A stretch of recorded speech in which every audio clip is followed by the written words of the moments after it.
Ebigambo ebimu bye yeeyambisa tebiyisikana mu kamwa nga sinakindi biyinza okukyusa emmeeme y'omuntu. Akatambi kano Mugisha yakasuulayo ku mutimbagano era mu bbanga ttono kaali kasaasaanye buli wamu, ekyaviirako abantu okwebuuza ono jjajja amaanyi agatuuka n'okuyisa eggwanga ddamba mu kamwa ke. Mugisha ng'ebintu bimutabukidde yadda n'akatambi akalala nga yeetonda, wabula bangi okwetonda kwe ne bakukubamu ebituli nti kwalimu okubalaata kungi. Navuddeyo neetondera Abaganda n'Obwakabaka bwa Buganda okutwaliza awamu ku byonna bye nayogedde few days back, naye abasinga obungi mwalemezaamu mu kunvuma na n'okutiisatiisa. Naye bana njagala tulowooze bulungi Abaganda nga tribe mu tribe za Uganda zonna ndowooza teri abasinga vuma. Ono yatuuka n'okutegeeza nti ku olwo lwe yakola akatambi akavuma yali alina by'akozesezza oboolyawo ebyamutemba ku jjoba okumuwandagaza ebigambo ebikaawu ng'omusu. Bannange oluusi si yenze nnywaho ku walagi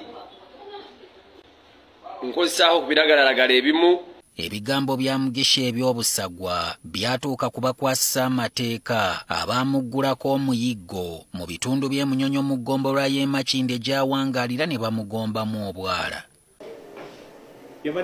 Olwaleero agasimbaganye n'omulamuzi wa kkooti esookerwako ku Buganda Road Ronald Kayizi n'amusomera omusango gw'okweyambisa obubi omutimbagano n'okwogera ebigambo ebiyinza okusiga obukyayi. Oludda oluwabi lulumiriza nti Mugisha ono nga wa myaka 25 olwali okumussaako obunnyogoga yakkiriza nti akatambi ye yakakwata era ye kennyini yayogera.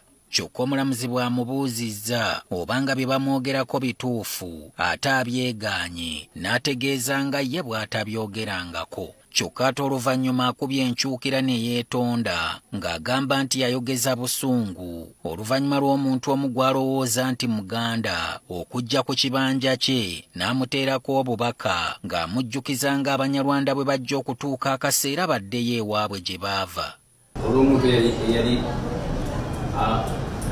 akomenti mu vidiyo yange ng'abalinaokunayewaabwe so olw'obusungu nange nenjogera ebigambo ebyo